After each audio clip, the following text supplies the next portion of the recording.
Hi and welcome back to Cooking with Katie. I'm a registered dietitian with White Earth Public Health and we are back in Heather's kitchen again today. Hi, I'm Heather, registered nurse with White Earth Public Health. This week we are going back to wild rice to feature it in a classic dish.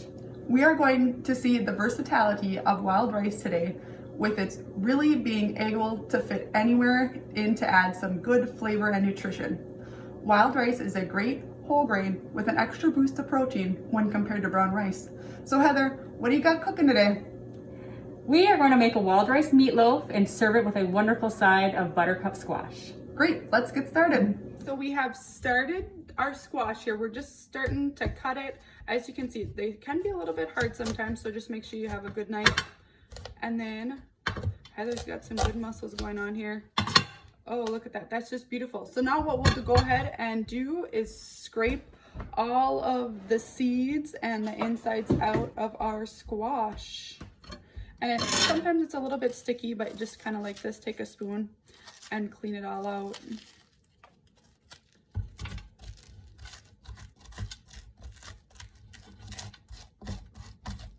Okay, and then we'll continue with the other one. We'll clean it out. Okay, so the squash is all cut and cleaned out, and I have a baking dish, a cake sheet, and I added some water. And how I bake it is that I actually just put it right back together. And then I put it in the oven for 375 for an hour. Then I check it, and sometimes, you know, depending on the size of the squash and how good of a cut that you have, it's not, you know, it might be a little bit thicker, so you might need to cook it longer, like an extra maybe 10 minutes, so keep checking on it. Okay, so the squash is done. I did check on it, and I just like tapped it to make sure that it's soft, and I did have to cook it, you know, for an hour and 15 minutes. So I will uncover it and just right over, and delicious. Yes, and then we'll just scoop it out. There we go. Looks good, and we'll add it with our meatloafs when they're done too. So to get started with our meatloaf today, we did go ahead and prep our wild rice beforehand.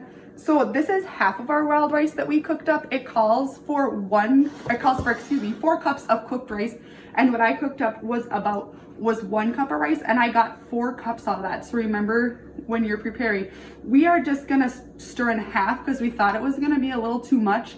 So we'll see how it goes, and we'll tell you how it looks once we mix it all up. But remember, you know, make these recipes your own and see how they work best for you.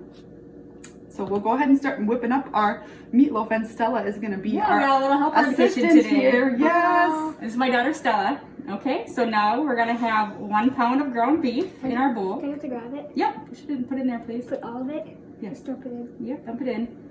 And you can use any choice of combination of meat that you prefer. We did ground hamburger.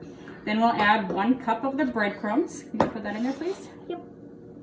Or you could use crushed crackers or cereal. And then it calls for 1 onion, but we're not an onion family, so we did like chopped up like half of a one. I'll put this in there, Stella. Okay. And I kind of cut it up in smaller sizes, so we won't see it, but we want that flavor. Okay, and then we'll do 1 teaspoon of sage. And same with the seasoning, like Heather said, if these maybe aren't some of your favorite flavor combinations, just make it to perhaps what your favorite similar meatloaf recipe would be with flavors and seasonings, and then, you know, you can certainly just add the wild rice. Can you put that in there, please? Okay, and then I'll crack the eggs. Just in case there's a little bit of shells I get in there. You know what, Stella, while your mom's doing that, you can stir in the wild rice, or just toss in the wild rice. How I hold it and you scoop it in. There we go. And then as we do this, now we're just Heather's gonna season with a little bit of salt and pepper to taste, so go ahead and add to your desire. And then what we'll do here is we will just stir all this together, and then we'll come back to you guys. All right, go ahead and stir still. Okay, so today, instead of making a classic loaf of meatloaf, I like to make my meatloaves like in mini loaf pan. They just really cook up so much faster. So instead of like a typical hour, it takes like 20 minutes. And not only is it great to speed cooking time up, with these mini meatloaves, it really helps with leftovers. So say you want to make a recipe like this, or you even want to make a double recipe and go ahead with a couple pounds of hamburger, and say you get a couple loaves going, that's great for leftovers for freezing. You can, you know, however many you'd maybe need in a bag, you can cook them up that way. So we'll just continue to fill these up and come back when we're done. Our meatloaves are all made up and ready for the oven. They will bake at 350 degrees for about 20 to 30 minutes, but we will check them at 20 minutes so they don't dry out. And then when we check them, we do want to make sure that we cook the internal temperature to like the 155 degrees. That's the safe cooking point. If you don't have a thermometer, make sure you're breaking them open and making sure you're not seeing any pink or anything like that. All right, so we'll cook them up. All right. Okay, our meatloaf and squash are all done, so now we will plate it up. And as Heather finishes plating up our meal, here, let's talk a little bit about this buttercup squash, that beautiful orange looking squash that we have. Nutritionally, it definitely fits in that superfood category, and it's full of many great sources of vitamins and minerals and those amazing antioxidants, specifically the carotenoids, which, like I just talked about, is that orangish color that you see in it. So, and it's really good for our night vision and our eye health. So now we are all plated up. Our wild rice proves again to be a wonderful ingredient, and we have made another delicious dish with it.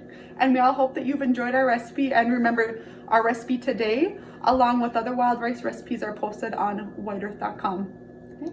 Thanks for watching, and we'll see you next week.